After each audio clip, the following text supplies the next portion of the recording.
Welcome back for this second session of our discussion on the participation of women in the digital economy across ASEAN. ERIA has recently released a couple of reports on this issue, and I think that you will receive the links to these reports very shortly in the chat box, so please keep an eye on that. But we are very pleased to be back with an incredible panel of women from ASEAN and actually beyond to cover a variety of issues linked to the participation of women in the digital economy and women economic empowerment more in general. We will discuss a variety of topics from entrepreneurship to innovation, but also trade and e-commerce, STEM skills and competencies, and also some of the risks related to digital technologies for women, such as biases and discrimination. These issues are of crucial importance for ASEAN. We know that ASEAN is one of the fastest growing digital economies in the world. And therefore, discussing and understanding how women can play an active role in this dynamic transformation is absolutely crucial for the region in the years to come. But I will soon introduce our panelists. We have a rich panel and we should use their time in the best way we can. Before that, just let me remind you that even if we are online, we would like to make this discussion as interactive as possible. Therefore, please feel free to interact with us by using the chat, also to ask questions to the speakers, as we will get back to those questions during the Q&A session towards the end of this webinar. But now I would like to introduce our panelists, and we have also a surprise special guest, because Professor Akiko Yamanaka decided to join us again after her speech on day one. She's the special advisor to the president of ERIA and also Vice Minister for Foreign Affairs of Japan, and we are extremely happy to have her back with us, and she will intervene later in the panel and in the discussion. Also with us back for the second day is Dr. Araba Sey, who is the principal researcher with Research ICT Africa and also principal research scientist at the University of Washington Information School. And before that, she was based in Asia at the United Nations University, working on issues related to the digital economy, digital technologies more in general, and women empowerment, and also economic empowerment. And she's also the author and co-author of the two reports that I think by now you have received to the chat box. We have a very good collaboration with her to explore these themes also for the ASEAN region. And then we have the great pleasure to have with us a number of entrepreneurs from ASEAN. Amalia Satyabudi. Amalia is the co-founder and owner of Ing Madyokusuman. Amalia is from Indonesia. She was born in Jakarta, but she has lived in several Asian countries, including India and Japan, before moving back to Indonesia. And she created this company that is a natural dye jamputan brand based in Central Java. And we will learn more about her business later. She's committed to being ethical and sustainable. And she's also wisely using digital platforms and marketplace to promote her products, not only in Indonesia, but also to a wider range of consumers abroad, like in the US, Europe, Japan, and Singapore. In 2020, she was nominated for the ASEFI Emerging Award, a prestigious award for newcomer, innovative, and young talented artisans in Indonesia. And in the same year, she was also selected to participate in the E-Trade for Women e-Masterclass Southeast Asia, an initiative by UNCTAD and E-Trade for All, and now she's a member of the E-Trade for Women Southeast Asia community. Welcome, Amalia, and thank you for being with us. We are also very pleased to have with us Tutu Hien, who is the founder and CEO of WISE, WISE meaning Women's Initiative for Startups and Entrepreneurship. She launched WISE in 2017 in Vietnam, which is a non-profit social enterprise offering business development support and connecting women with resources and opportunities to create startups as well as innovate and grow women's businesses. WISE was awarded the iStar Prize in 2019 for its contribution to building the Vietnamese startup ecosystem. WISE has provided training to over 18,000 women across Vietnam, both online and offline, and is running acceleration programs for women-led startups in Vietnam and also the Mekong region, and has raised over 2.5 million US dollars for the program. Hien has had a very diverse career spanning from the private sector, government, international development, and broadcast journalism.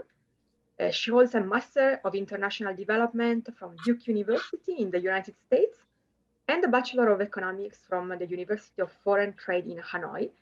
And she began her career as a TV reporter and editor for Vietnam television.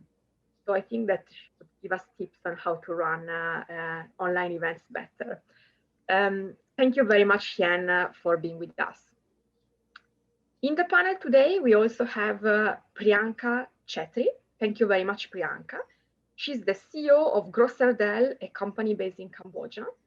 She founded Grocerdel in 2019. It is an online grocery store that provides plastic-free delivery of guaranteed fresh local food, Cambodian-made brands, and wholesale products.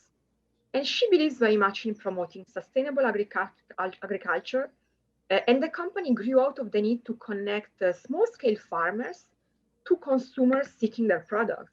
And Priyanka is also a very savvy user of digital platforms and technology to sell products online, and we will hear more about that later.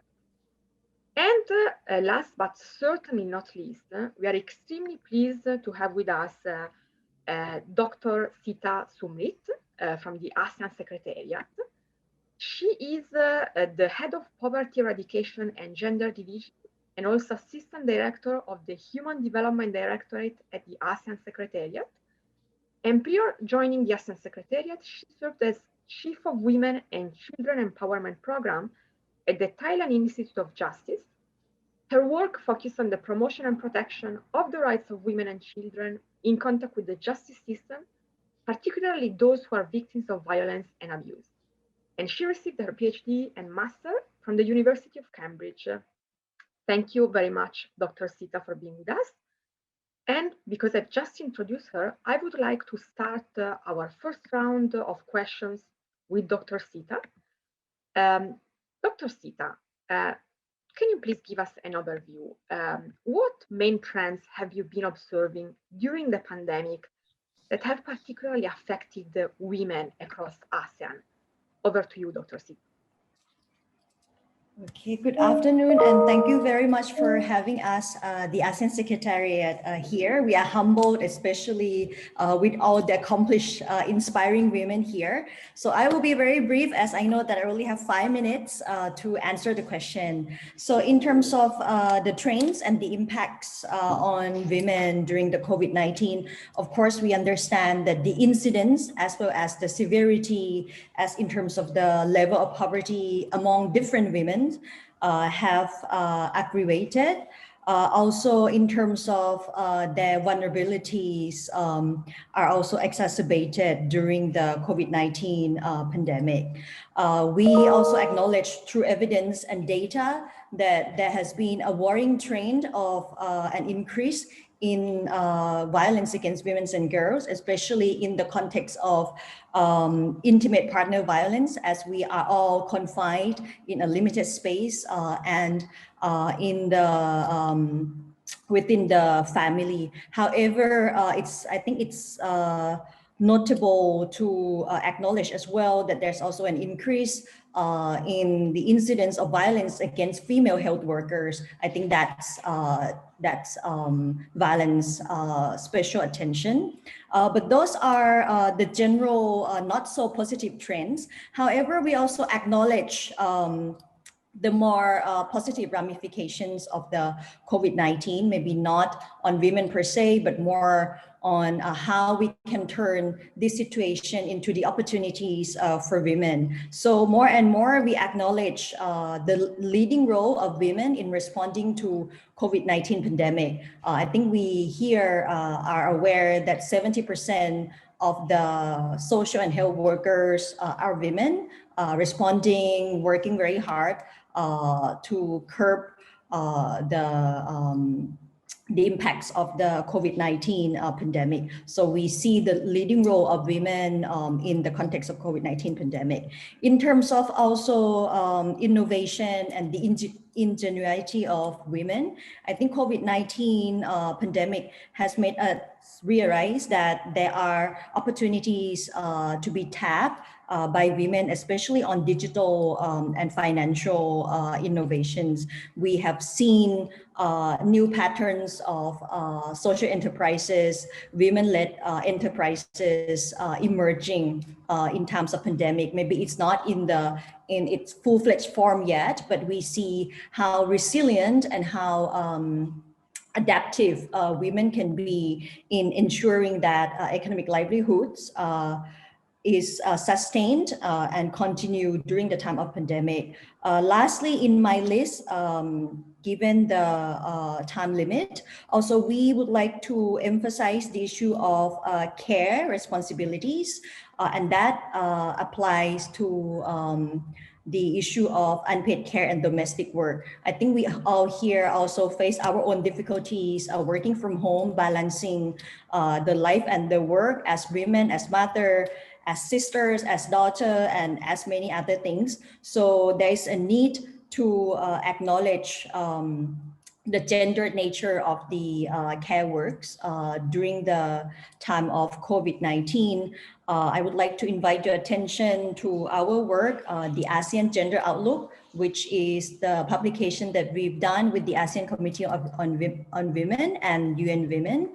And it attempts to look at each SDGs through the lens of gender. There's a separate section on COVID-19, which one of the findings is that 30% of women in ASEAN find that the intensity of care work and domestic work is increasing during the time of COVID-19 pandemic compared to 16% of men. So that is also available online, the ASEAN Gender Outlook. So you may want to look into each areas of development, including women's economic empowerment in that flagship report to gain more insights and details on what we are discussing here today. So I think that's my overall answer to the first question. Thank you very much.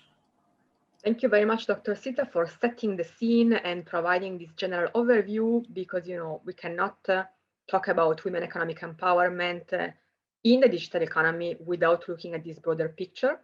And I must confess that I've read the Gender Outlook Dr. Sita was referring to, and it's a very comprehensive publication. I'm sure that many of our participants will find it very, very interesting. Now, I would like to virtually cross the Pacific and go to Araba to discuss about something maybe a little bit technical, but I think it's also very important. It's also related to what Dr. Sita was mentioning for the Gender Outlook publication.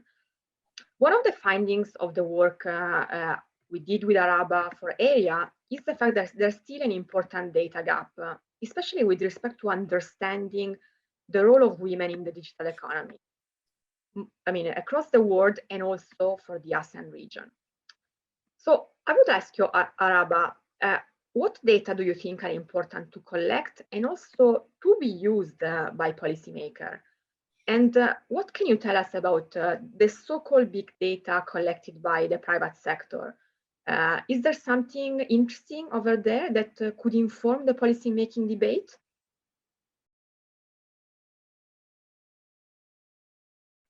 Araba, I think you're on mute. There are many possibilities, really, and I'd say that would largely depend on policy priorities. But I'll touch on just 5 areas that I think would be good places to start. And the first is simply to collect more gender disaggregated and gender-related data. So for data that's already being collected, such as labor force surveys, introduce more variables that enable analysis of gender dynamics.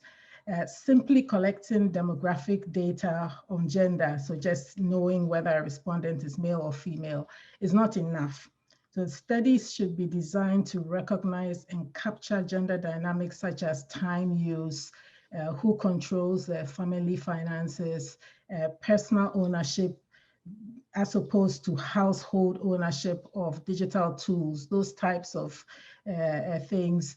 These would help to illuminate some of the problems underlying gender digital equality. So household surveys, for example, should be supplemented with data collected from individual household members.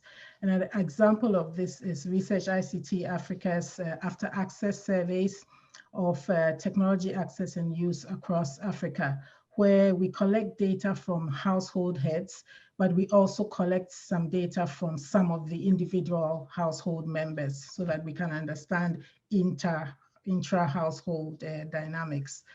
So collecting data on digital access, usage patterns, and skills, as well as some of these contextual gender dynamics, will help us to understand the factors that may be the underlying cause of gender digital inequalities.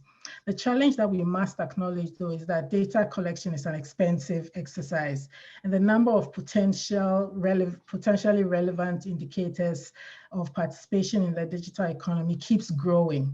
So for the global reports that I worked on about 2 years ago, just for digital leadership domain, we had over 30 possible indicators.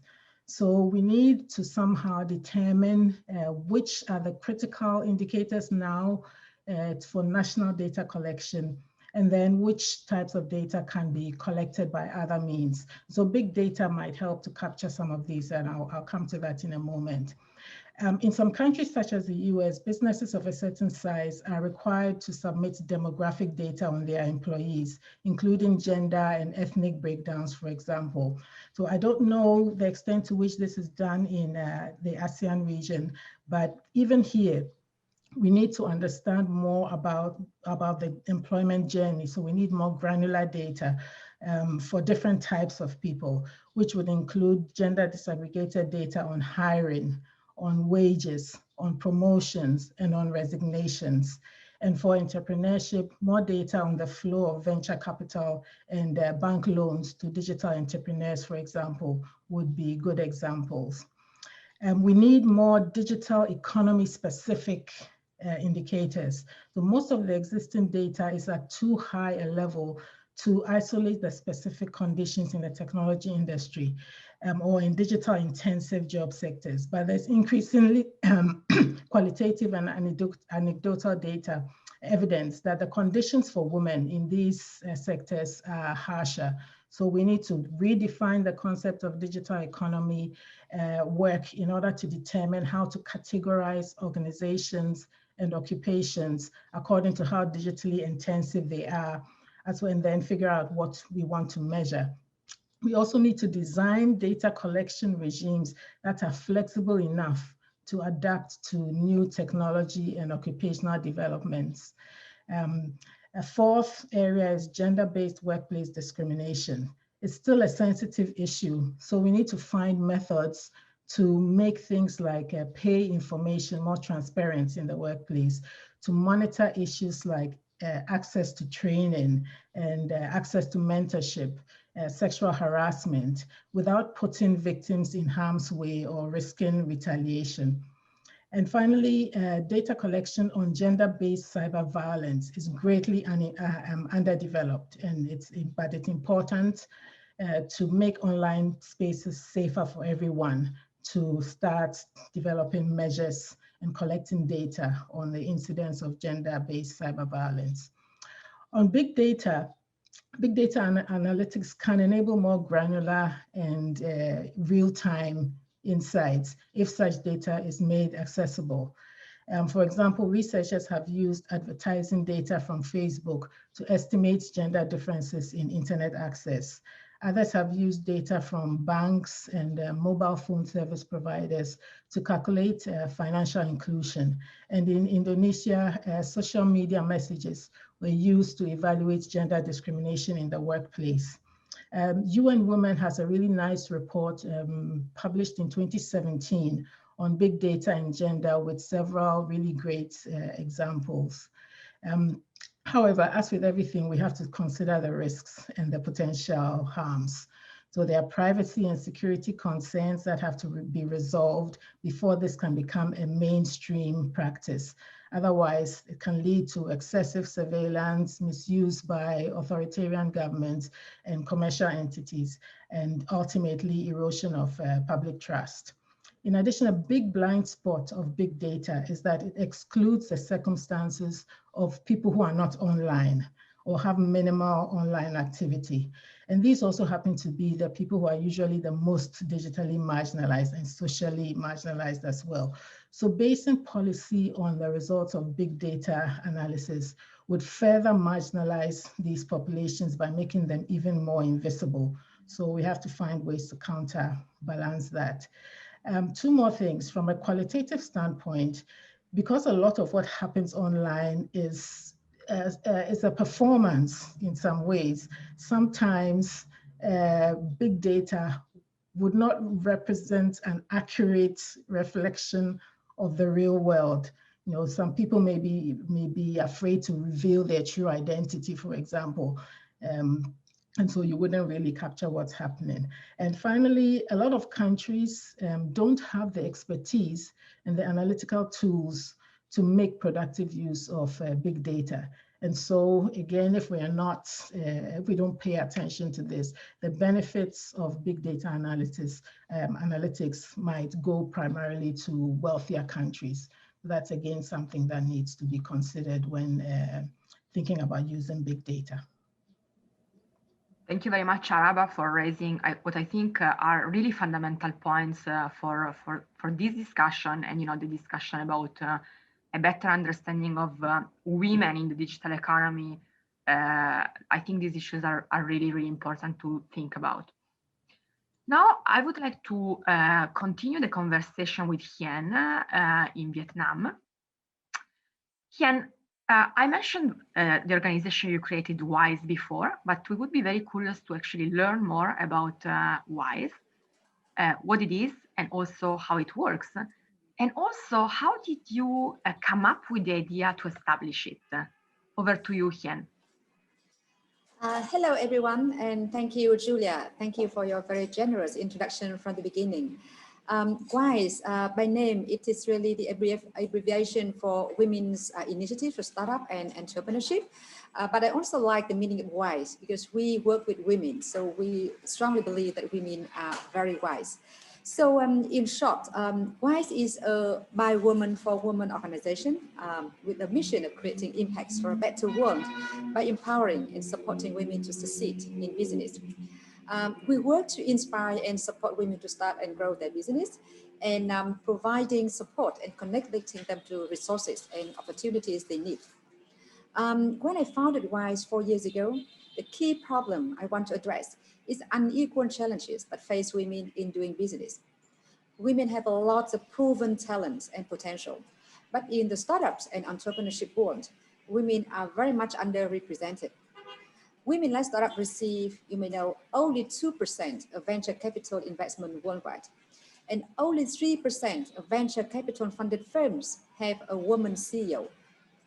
A recently released analysis by UNDP, the Gender Equality Index, also showed that nearly 90% of men and women hold certain bias against women. You see that the bias are both from men and women against women. This is a clear indicator of invisible barriers that women face in achieving gender equality in general and in business in particular. I also can't help mentioning the greater unpaid housework that women have to take, which Dr. Sita in the beginning have already mentioned. And this results in less time for personal capacity building, networking, and access to information and opportunities for women. Therefore, I started WISE with the mission of bridging this gender gap to help women access to more equal opportunities to start and succeed in business. We conduct different kind of supports. First, we provide trainings for women in Vietnam, focusing on filling their knowledge and skills gaps in business, especially in digital and financial literacy, on startups and innovation, and on business management and leadership. Second, we run accelerators to help expedite the growth and scale of women-led startups. Third, we support access to finance and investment of women-led SMEs through making them more investment ready and credit ready. Then when they are ready, we connect them to international and local network of investors. In this regard, WISE is also building a network of angel investors with gender lens in Vietnam who are willing to invest in women-led startups and business. We also develop a network of mentors and match Vietnamese women entrepreneurs with mentors, both international and local. Now, WISE has a community of 18,000 women who are doing business, and we also conduct many different activities and events to inspire, motivate, and connect them to each other. We also provide inputs to policy influencing process for a more enabling environment for women to do business, as well as contribute and conduct studies and research on this topic, women entrepreneurship.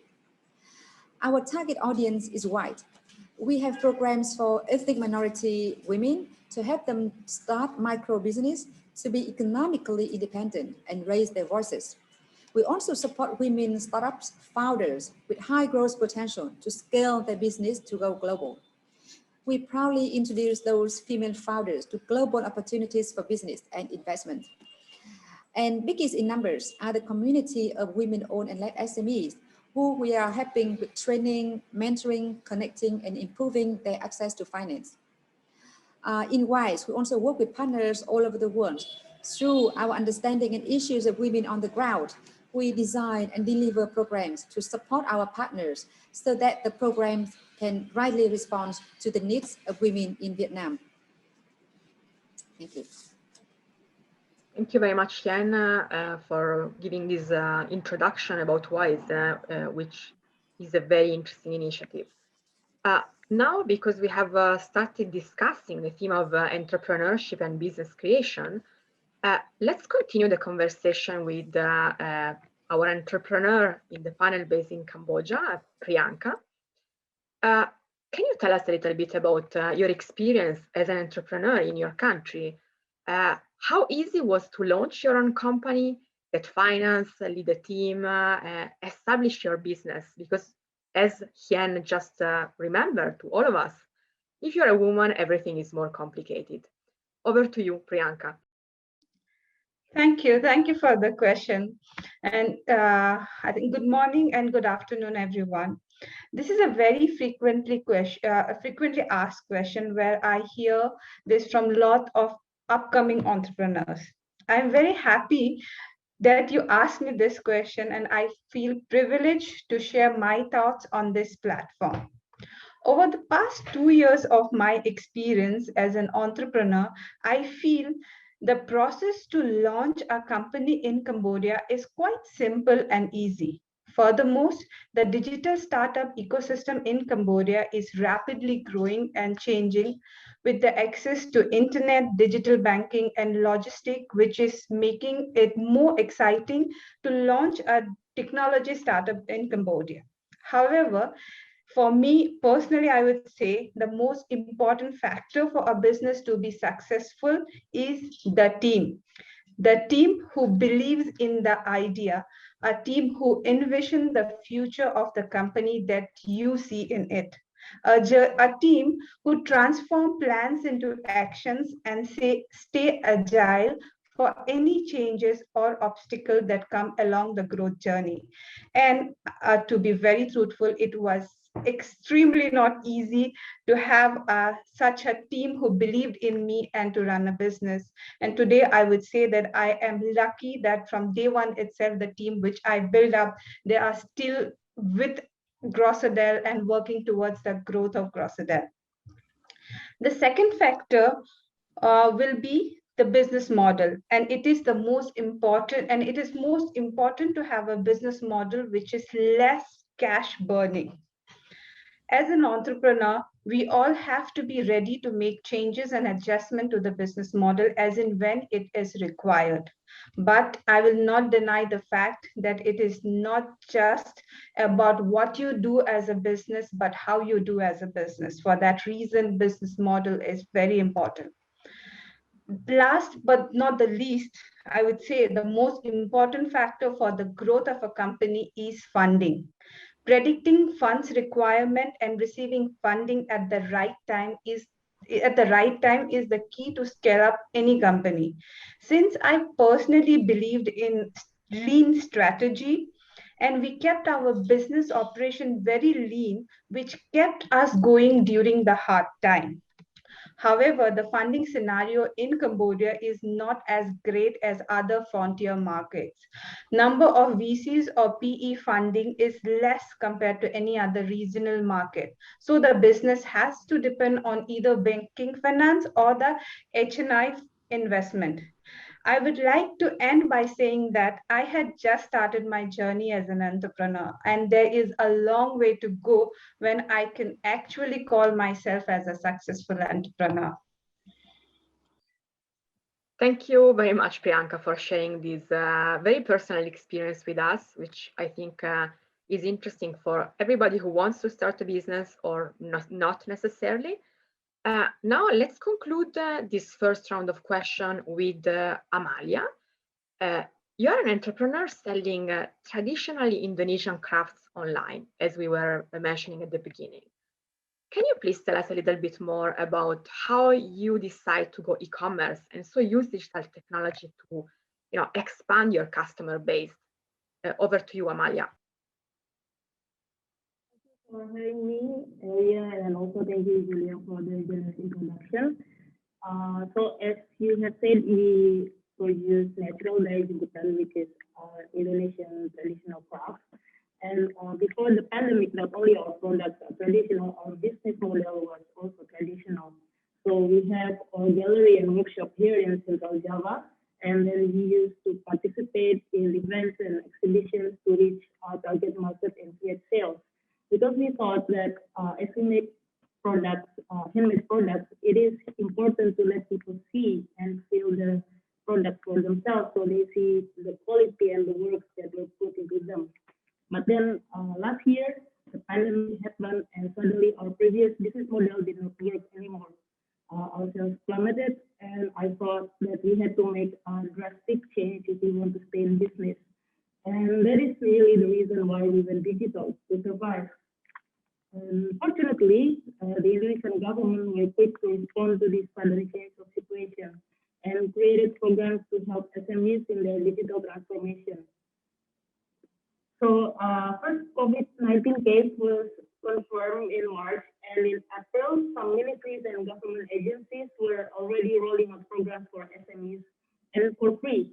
So in just a couple of months, we learned about product photography, content writing, storytelling, e-commerce, and so on.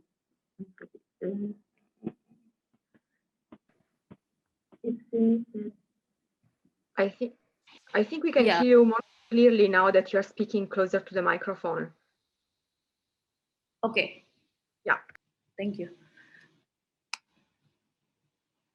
Okay, so in a couple of months after the pandemic, we learned basically digital marketing from zero. We learned about product photography, content writing, storytelling, e-commerce, and so on. And we decided to put storytelling at the center of our marketing strategy so we can communicate our values and connect with our audience better.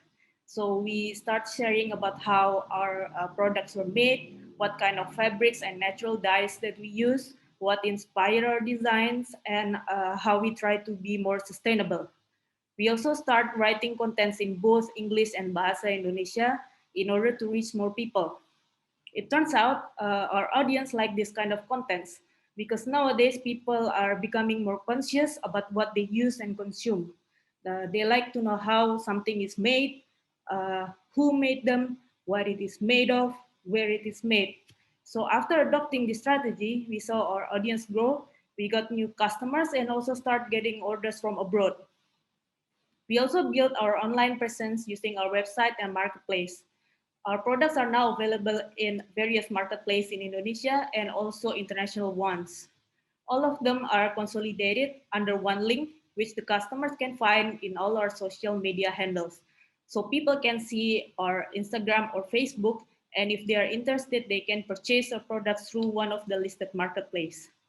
And for our older customers who might not be familiar with e-commerce, we either use WhatsApp or direct messages. And our customer service team, which is mainly me, is very quick in answering customers' questions and requests. And that works very well with our older customers. So we could get new customers while at the same time retaining our old ones. From our experience, I believe it is possible for entrepreneurs and especially women to go digital from nearly zero in just a few months. Nowadays, there are many free online workshops, webinars, and training programs which can be accessed from various ministries' websites and social medias. So people can pick the ones that are relevant to them and are suitable to their current level. The problem is that many business owners are not yet aware of them, as they need to actively search and apply for these programs themselves. So I hope that something, maybe government or other agencies, can be done to bridge this information gap. Thank you. Thank you very much, Amalia, also for showing how even when you sell traditional products, you can still, use digital technologies and participate actively in the digital economy. Now, because we have a special guest with us today, Professor Akiko Yamanaka, I maybe would like to give the floor to her. I know that she would like to share something with us about digital democracy and much more. So please, Professor Yamanaka. Thank you, ERIA. We are promoting female digital economy.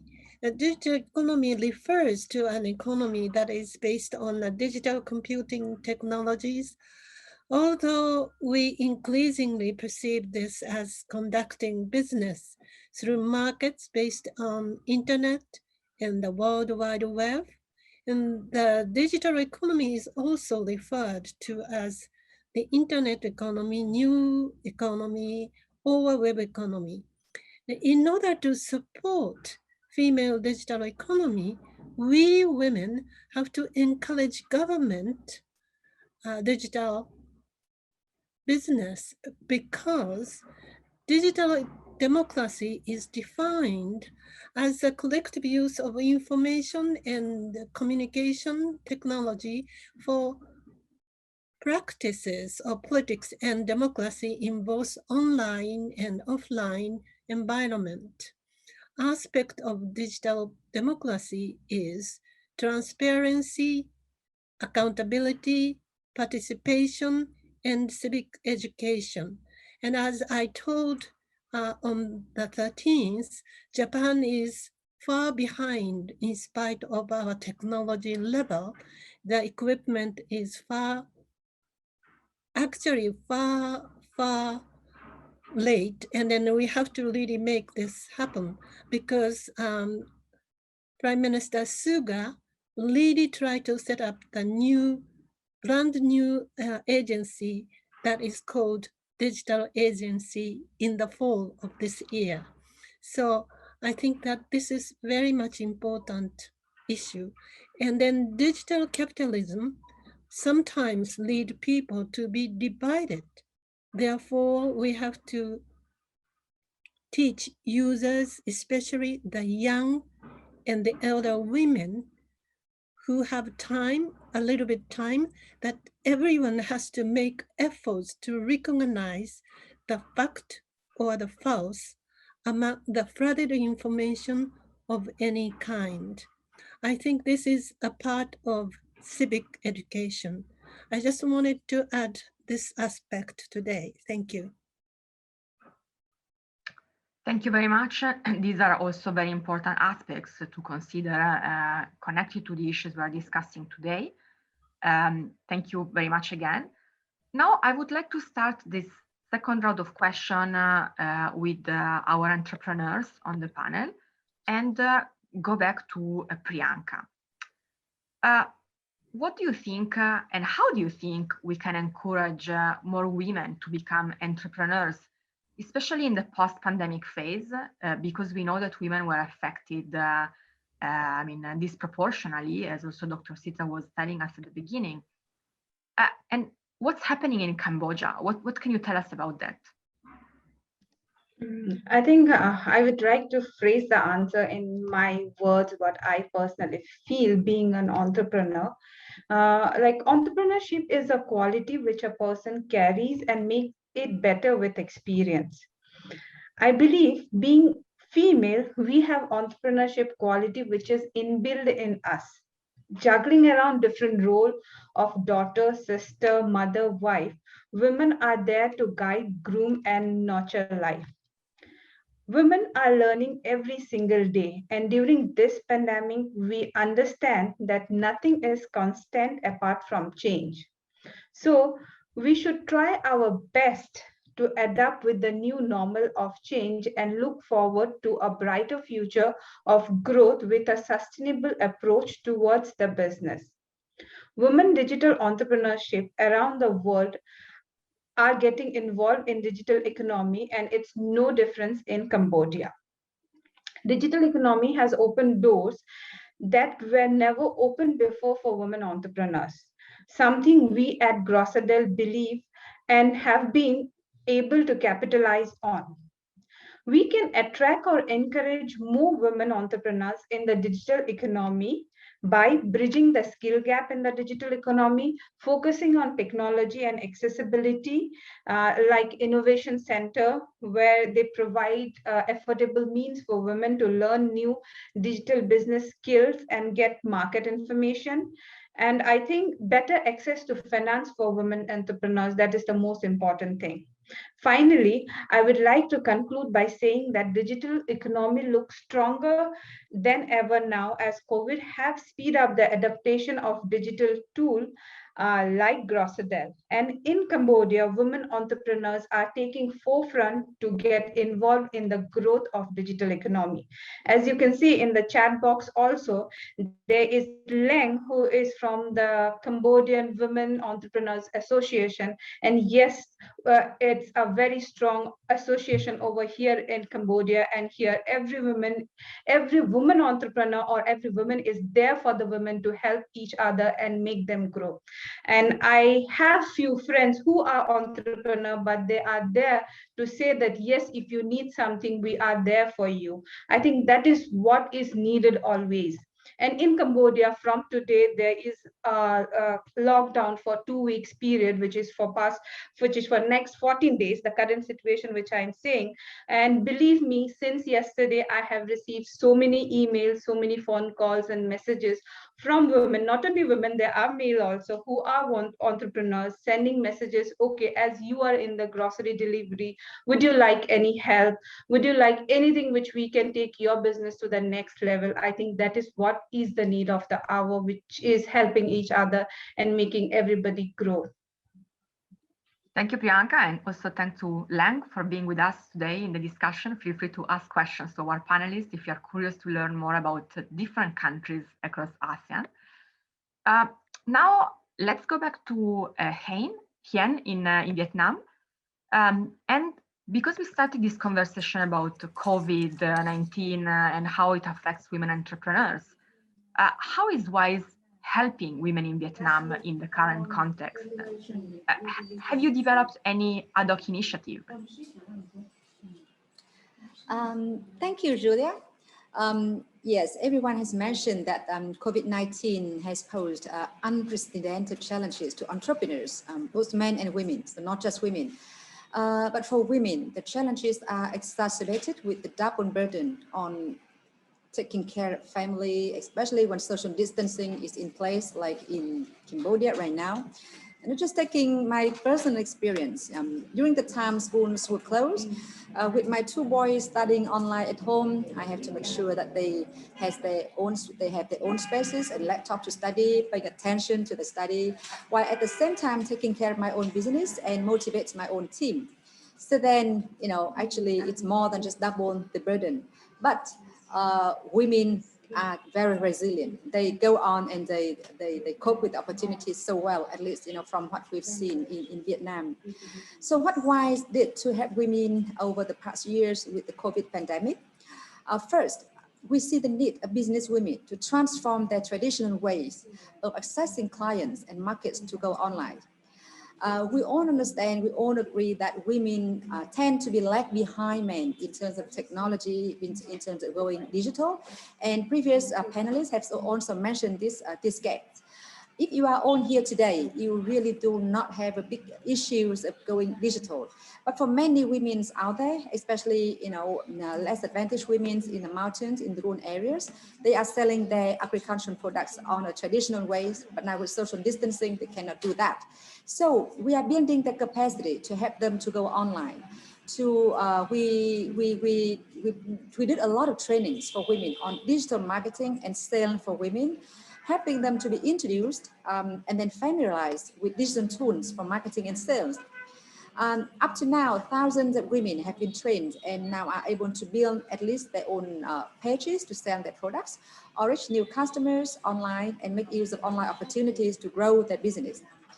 We also last year organized online festivals and trade fairs to connect business women to introduce and sell their products.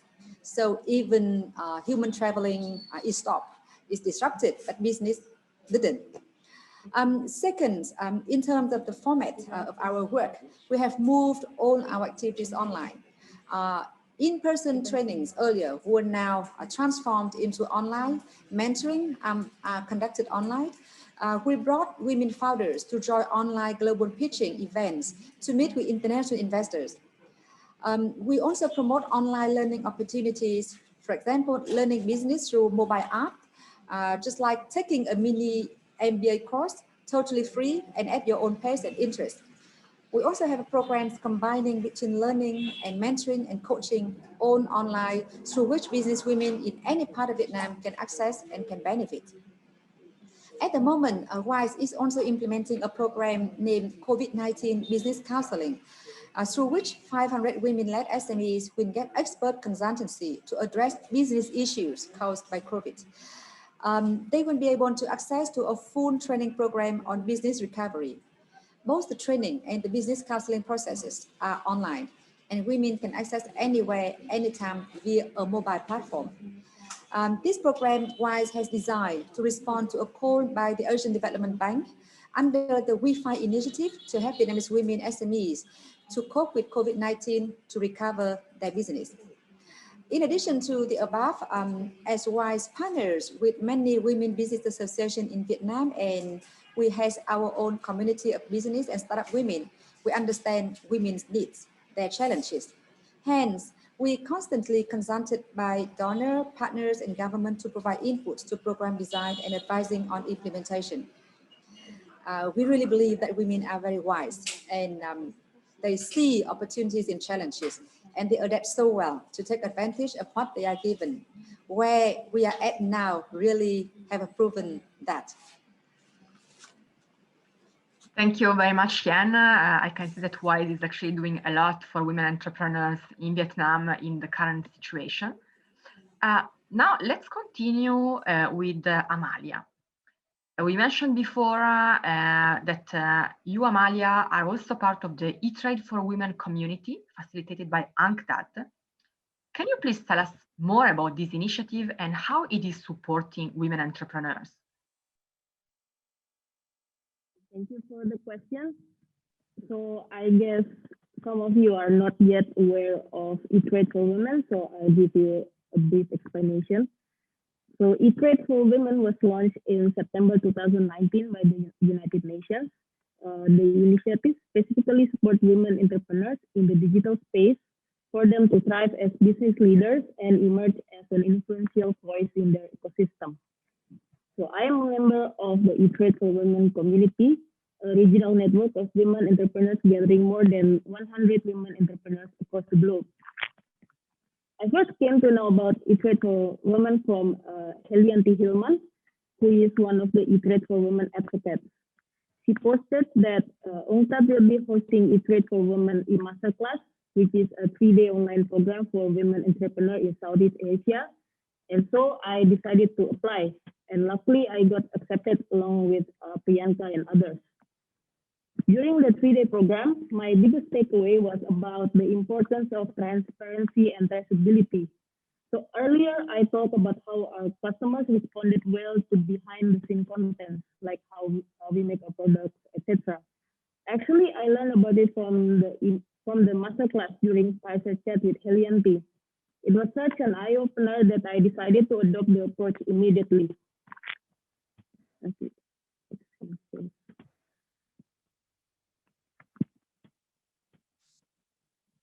Is my voice okay now? Yeah, I think it's more or less okay.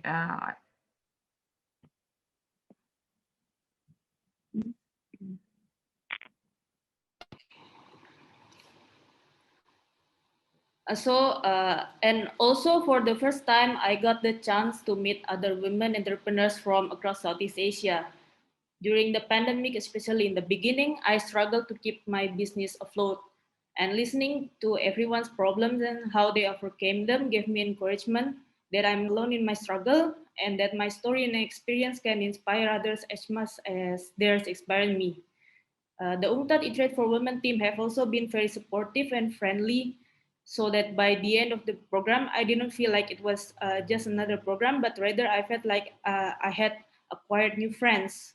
And that is why I was very excited when I got informed that E-Trade for Women will create a community and former masterclass participants would automatically become members. So now I belong to the E-Trade for Women Southeast Asia community with members from Indonesia, Philippines, Myanmar, and Cambodia. Starting this year, E-Trade for Women community members are invited to speak on discussions and policy dialogues such as the one that we are having today.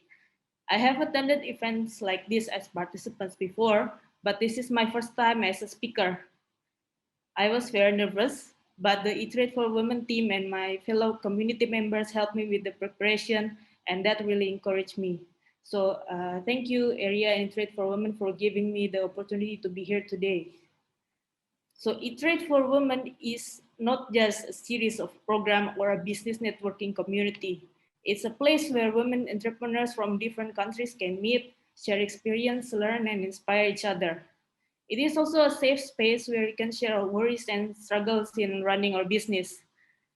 Now that there are also E-Trade for Women community in West and East Africa, I hope I'll be able to interact with them in the future.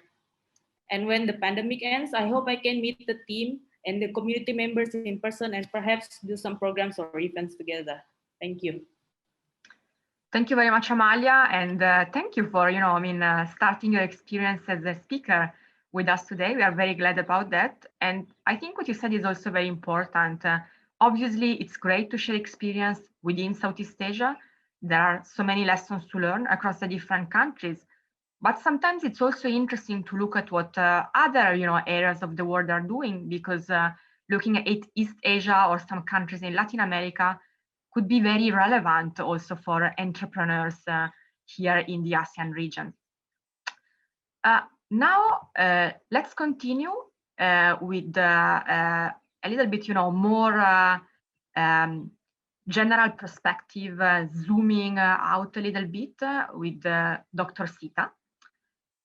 We know that the ASEAN has recently developed the ASEAN Comprehensive Recovery Framework, which strongly emphasizes the importance of women economic empowerment for the recovery.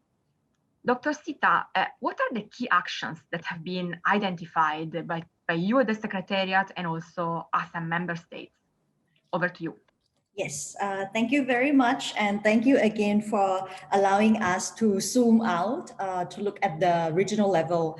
So before I go into the key areas of the ASEAN Comprehensive Recovery Framework, I would like to announce as well that this year also marks a landmark step for women's empowerment and gender equality in ASEAN, as we have finalized the ASEAN strategic framework on gender mainstreaming. So that will serve as the overall framework for all ASEAN pillars and sectoral bodies to mainstream gender and to integrate women's empowerment into their areas of work. So apart from the comprehensive recovery framework, which is pretty much the response to the pandemic, we also have the foundation, which is the regional framework on gender mainstreaming. So that's the background information, and also good news for us that in talking about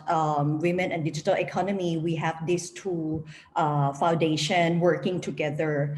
And in terms of the ASEAN Community Recovery Framework, of course, I think the name says it all, that it's comprehensive, and it cannot be comprehensive if women are forgotten. So I can safely say that this framework is very gender responsive.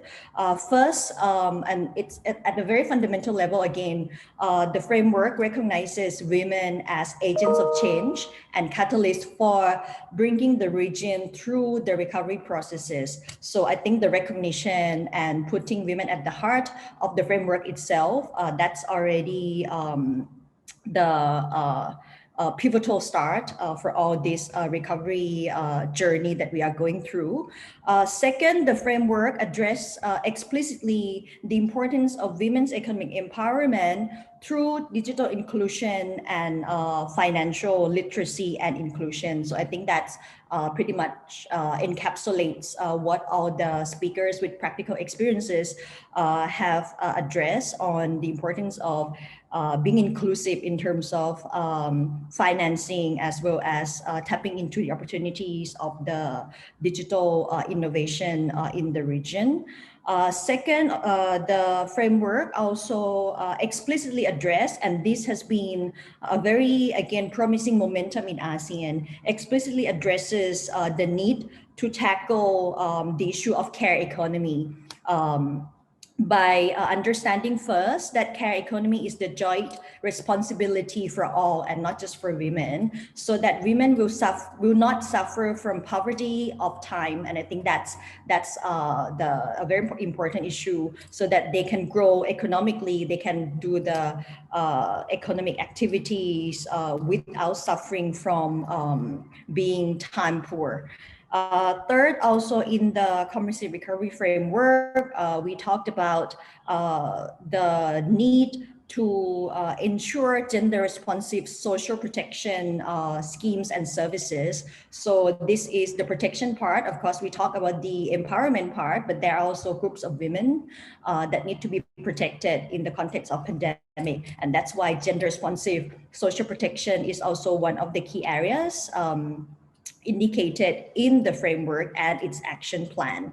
And last but not least, given that this is a comprehensive framework, it's also recognizes the importance to promote women's leadership and women's role in decision making in political economy, as well as social culture areas. So of course, this is related to what we are talking now. As women also need to lead economically, women also need to have the say in the business and startups, and as well as entrepreneurship areas. So this is also in the comprehensive recovery framework and its action plan.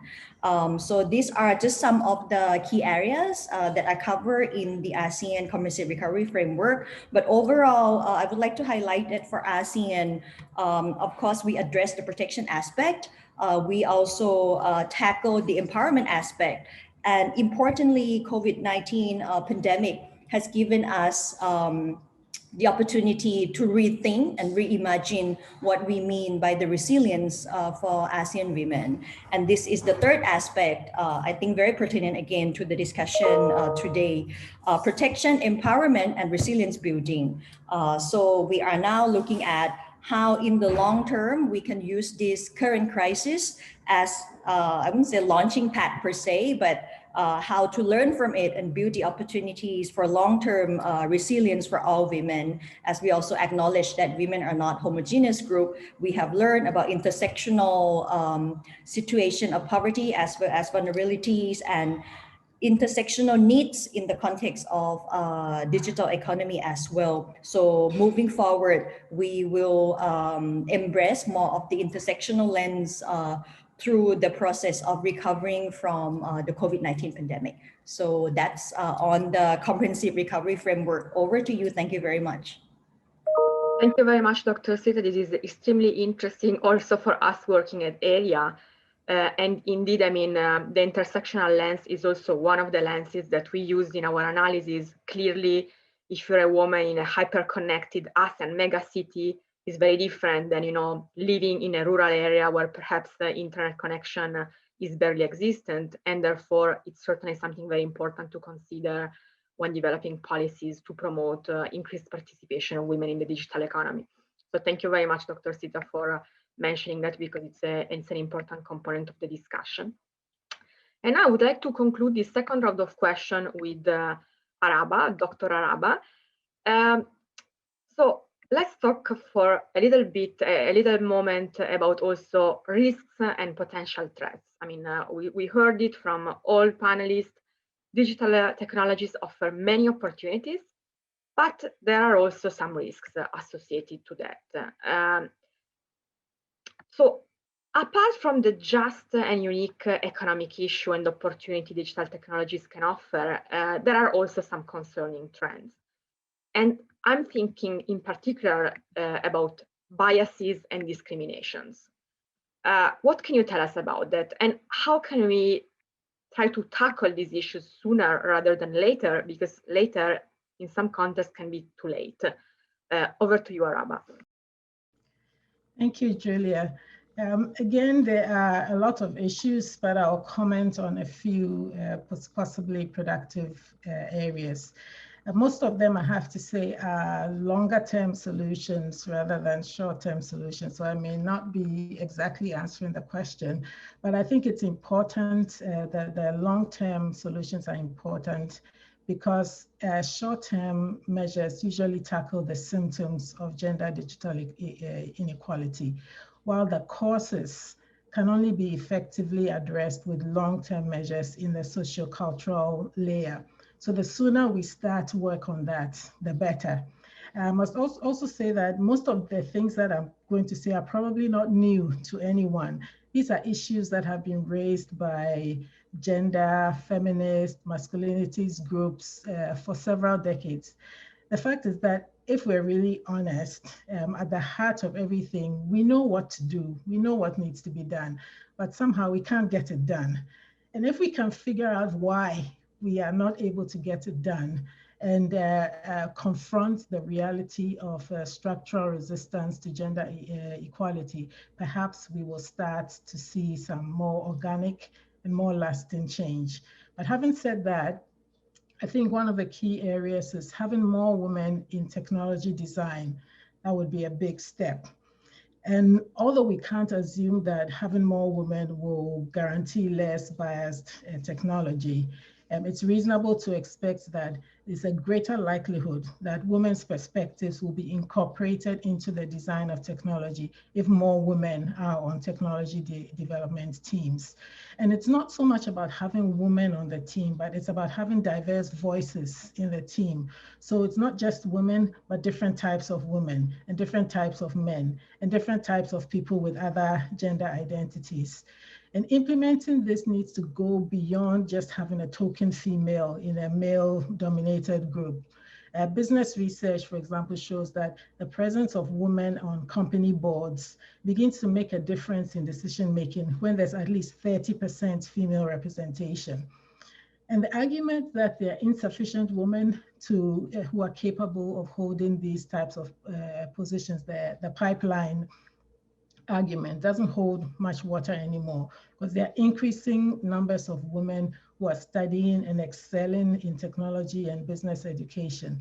So what we need to address is why they may be choosing other careers, which is often linked to discriminatory and unwelcoming work environments or perceptions about work-life balance challenges for women in the digital economy. Related to this point, I think we need to start thinking more seriously about alternative models of the ideal worker or entrepreneurial success that don't pit work devotion against family devotion. So currently, you find that men are rewarded for work devotion, such as having long working hours, very aggressive competitive behaviors, and other such sacrifices or behaviors, whilst women are penalized either professionally or socially, whether they choose work devotion or family devotion. So women are always torn and trying to, to succeed professionally, show work devotion, and at the same time to succeed socially, show family devotion. And this leads to things like the time poverty that Sita, I think, mentioned, and stress and the burden, the dual responsibility of professional and domestic work. Having feminist or similar sort of sensitized orientations that pays keen attention to power dynamics and social and economic exclusion would also help to ensure that technology is always designed with awareness of its potential blind spots and negative effects. So even in non-diverse teams, if such an orientation exists, it can help to overcome the absence of different voices. So here I've been talking more about biases that are embedded in technology. But now I'm thinking about just the biases that women may experience as well in digital spaces. Acknowledging gender-based cyber violence and technology-facilitated offline violence as crimes and developing measures to identify and address them is critical. Currently, most countries recognize physical violence against women and girls, and there are international indicators included in human development measures. But the same doesn't exist for gender-based cyber violence. This is understandably a difficult phenomenon to identify and measure, but we need to find a way to do it nevertheless, because it's important. As some of the large global companies like Facebook and Twitter have their own in-house mechanisms, some technological and human, to monitor violence and hate speech, for example, on their platforms. But they struggle with monitoring certain types of violence, including and actually especially those that are gender-based. In addition, we need to have external accountability because we can't depend solely on commercial entities to monitor themselves. Returning to one of the main points I made when we met the last time, I think it's critical to start incorporating gender sensitization into early education and modeling appropriate behavior at home and at work to socialize the next generation out of these gender stereotypes and norms that underlie a lot of gender-based online and offline violence and discrimination. So I just want to say a final word about the use of legislation and other sort of mandatory tools. I think these do have a role to play, but it's difficult to legislate gender equality because it comes from the heart. That's my personal belief. It really comes from the heart. So you can't legislate it. And if that is not convincing, there's actually also evidence that the effectiveness of these regulatory measures, such as gender quotas, is mixed. In some countries, it has led to greater gender representation in politics, for example, or on business boards. But there's also evidence that the same results have been achieved in countries that didn't have any mandatory quotas.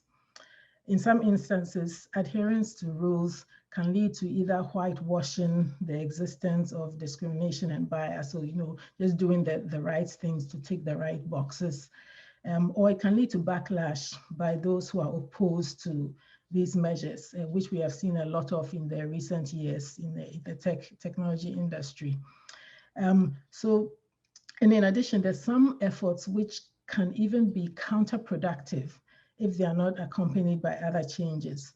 So for example, flexible work opportunities are good for women who have household responsibilities, but they can encourage women to take part-time jobs in lower positions, which would then affect their pathway to lead into leadership roles. So we have to think really carefully when we are implementing these measures and monitor them consistently so that we are aware of whether we're achieving the desired outcomes, as well as if any unintended or unexpected outcomes or impacts are also happening. So this is just a very broad overview of some of the things that I think need to happen at institutional, sociocultural, structural level if we really want to see real change in gender and digital equality. Thanks. Thank you very much, Araba. I think it was extremely important and interesting, and clearly it's a very complex issue. We are not pretending to try to address everything in 5 minutes, but I think it's a fascinating and a crucial issue for the future. So I need to think about it, but perhaps it would be important even for ERIA to work more in this specific field. I think Professor Yamanaka is nodding. So before we open the floor for the Q&A, we have already gotten one.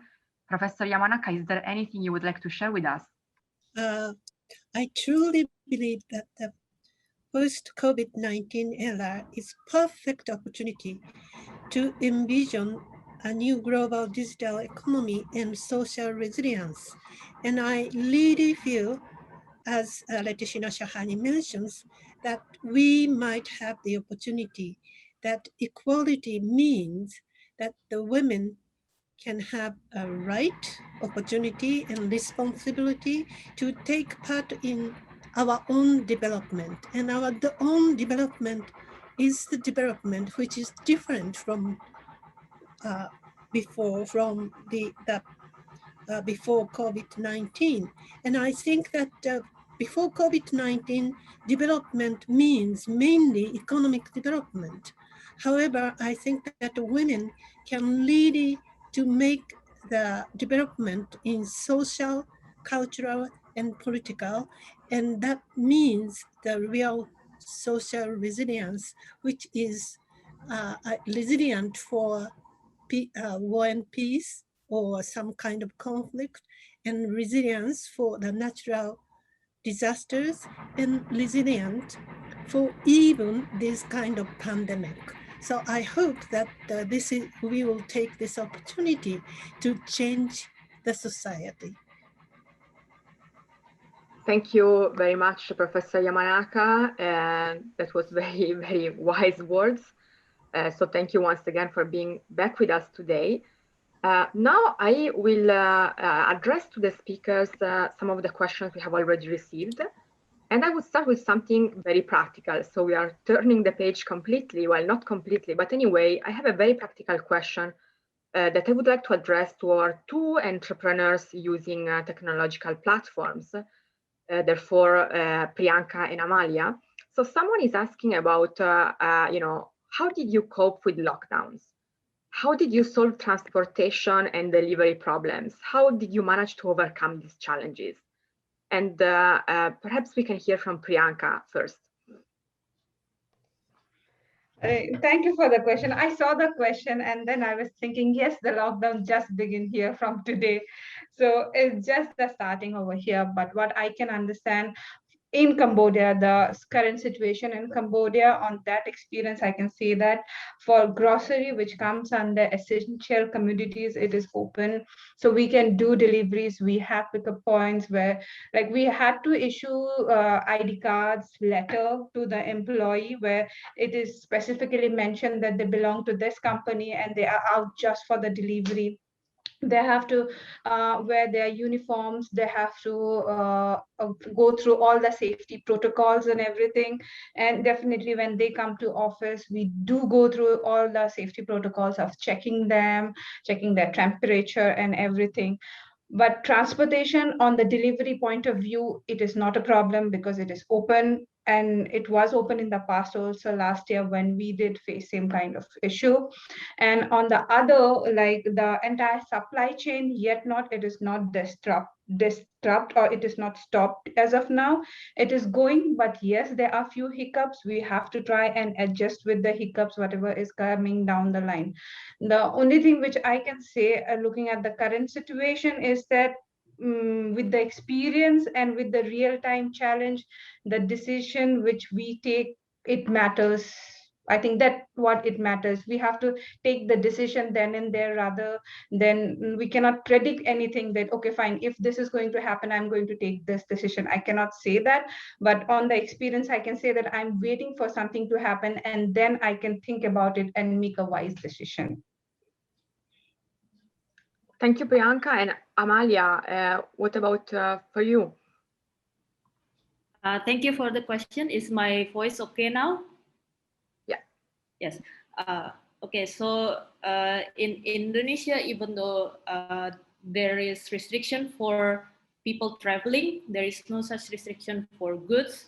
So we haven't been having troubles with transportation because all the transportation company and the cargo are going as usual. The only problem is with the international ones, for example, like the air freight and also cargo, because now there are less flights abroad and also less containers abroad. So for example, for things that used to take 5 working days to send, now it takes like 7, 8, almost twice the usual time. And also the cost has increased, I think, but for domestic ones, there's barely any change, and we don't feel the problem. Thank you.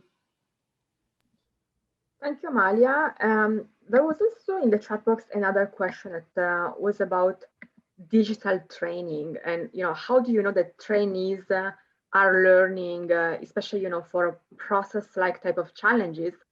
And I would like to address this question to Hien, given her experience in training women through WISE. Yes, thank you for the question. We provide training on digital literacy. So there are two aspects relating to digital here. The first is the content of the training. It's about digital literacy. And the second is the format of the training. It's online, it's digital. So how can we make sure that the learners, those who attend the training, get what we want them to get? Basically, it's just like the webinar we are having now. We have trainers giving the lectures, and then we have the interaction opportunity, the same way that we are talking with each other in terms of the question now. And also we have a pre-training survey and post-training survey just to clarify any points remain after the attendants have attended the session and there are questions they want to ask. Also, in addition to training, we have a mentoring session in which the trainers will organize mentoring session with a smaller group of attendants and participants. So in those groups, everyone will log into the Zoom account and will talk to each other to clarify any questions. So any remaining questions for online training will be addressed in those mentoring sessions. So that's the way we work. The second form of training is not just through the webinars like we are having now, but also we have the different e-learning platform. Is the mobile learning apps through which there are videos that have been pre-recorded. So the participants will see the videos and do the homework, the exercise below. So only after they have captured the content and rightly addressed the exercise below the lectures, then they can move to the next. And we also have additional mentoring session for the learners to talk with the lecturers when needed to address any questions remaining. So we make sure that for the digital training, it is not just one-way communication. It will be an interaction process when the trainers and the trainees have opportunities to continue the discussion if they need afterwards. So I hope I addressed the question, if it's correct. Thank you very much, Hien. And now, I would like perhaps tweak this question and ask Dr. Sita, about skills development and training programs for women in the digital economy, and what's in the different ASEAN documents with respect to this. Dr. Sita, are you still with us? Yes, I am here. Sorry, I am dealing with my cat. So just to make sure that this is not interrupted. So From our side, of course, in terms of training and capacity building, I think that is one of the key areas that not only the ASEAN sector bodies that are dealing with women's empowerment are working on, but also the ASEAN sector body working on education, as well as the AEC, you know the AEC well, on the IR 4.0 and its roadmap as well. As I think fundamentally, essentially, I don't know what word I can use, we also acknowledge that we cannot talk about the opportunities and digital transformation innovation without acknowledging the need to address digital divide, as well as the need to build the capacities for women, and not only women at the fancy narrative of startup and all that, but also I think Ji Hien has mentioned the real women starting from the communities level, as well as women in the rural area. So in this part, we also would like to inform that the ASEAN sector body working on poverty eradication and rural development in their new work plan starting from this year. I think it's one of the most gender responsive work plan, even if it focuses on rural development, but the component on building entrepreneurship for rural women, as well as strengthening the digital skills for rural women. This element is very strong in their work plan. So this is the latest and promising development from ASEAN side, but of course we need more efforts, we need more expertise, and I think we need more patience also, so that we can do this successfully and incrementally with all women that are the stakeholders in ASEAN. So that's from our end, from the ASEAN Secretariat. Thank you very much. Thank you very much, Sita. And again, I think that it's very important to acknowledge that there are different models for being an entrepreneur and a startup. It doesn't need to be only, you know, the white male model of someone in a garage in the Silicon Valley. I think we have much more diversity also with respect to that, and it's important to remember that. Now, I think we are almost, you know, at the end of our conversation. I would like to ask now to Araba if she wants to add anything to our discussion and our conversation. Araba? Thank you. I think, I mean, for me, I just want to say it's been a pleasure hearing from everyone.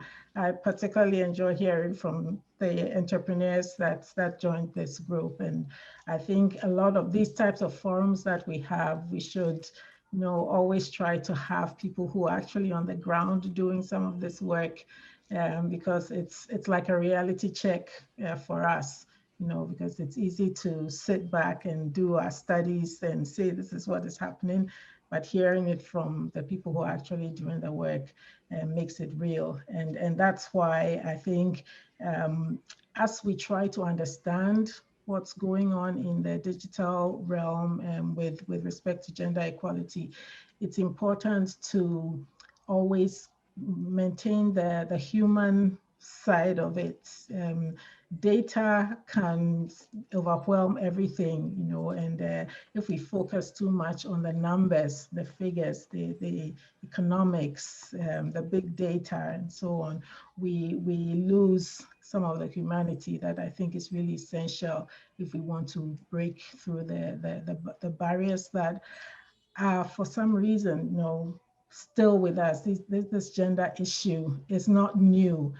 It's been under discussion for decades, and I think we really need to figure out how to figure out what is that thing that needs to change, so that we can finally see that there's progress being made, and not just going through these cycles of thinking everything is okay, thinking things are improving, and then you hit a wall, and then you realize that, you know, you're back to square one. So I'm hoping that having more of these conversations, having more efforts to collect data, to do research, both quantitative and qualitative, to understand the lived realities of people who are faced with these gender inequalities on a daily basis will help us to finally start seeing progress on a bigger scale than we are seeing right now.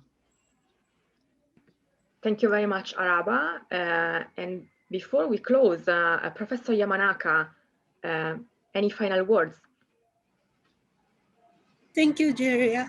I think that I just wanted to really share with you all that there are three very important things that the women, not only just women, but we have to go forward. First one is social resilience, as I just mentioned, that is from humans to infrastructure. And also we need to have the common interest, that is, in other words, international interest, because always these days we are seeking for the national interests, but we really have to have the international interests which we can share and which we can work together. And also, I think that everything is not only one-sided, so that's why from this time of the COVID-19 or pandemic, we have to really make to the ensuring balance. Balance means, for example, development and for example, many things for globalization, internationalization, and then regionalization, and also materialism, spiritualism, or group orientation or individualism, and even I think that the interest of national interest and international interest, and then many aspects work and balance as well. We have to make a balance. So social resilience, common interest, and also ensuring balance is very important keywords for us to put ourselves forward. And this coming very much many new, this time we really spark many new friends and individuals that support women in our upcoming increasingly technology-driven society. So I really appreciate Julia and all the participants, and hopefully we can keep this wonderful friendship and the communication and put it forward more. And thank you, Araba. Thank you. Thank you very much. Thank you, Professor Yamanaka, for these great concluding remarks. I learned a lot. I think it was also sometimes an unexpected discussion from what I was originally imagining for today, but it was really great. And I think it was also really, really interesting and fantastic to have this representation of different women that in different ways, they are each of them contributing to the digital economy across ASEAN and beyond by being an entrepreneur using digital technologies like Amalia and Priyanka, by being a researcher like Araba, or being a woman that is helping other women entrepreneurs like Kien, or policymakers like Sita and Akiko. I learned a lot, and I can confirm that at ERIA we will continue working on this issue because we believe it's a very important issue for ASEAN and actually the world. Someone was asking, I think in the chat, about a compendium about women entrepreneurship good practices. Stay tuned, because I mean, we may work a little bit along those lines at ERIA, and perhaps I should also check with Sita if this is something that is relevant for the ASEAN Secretariat after this meeting online. And thank you all. It was really a great conversation, and we hope to be able to welcome you back soon at other ERIA events online. Thank you very much, and I think we can now close the meeting, and thank you to all speakers once again. Thank you very much. Thank you. Bye.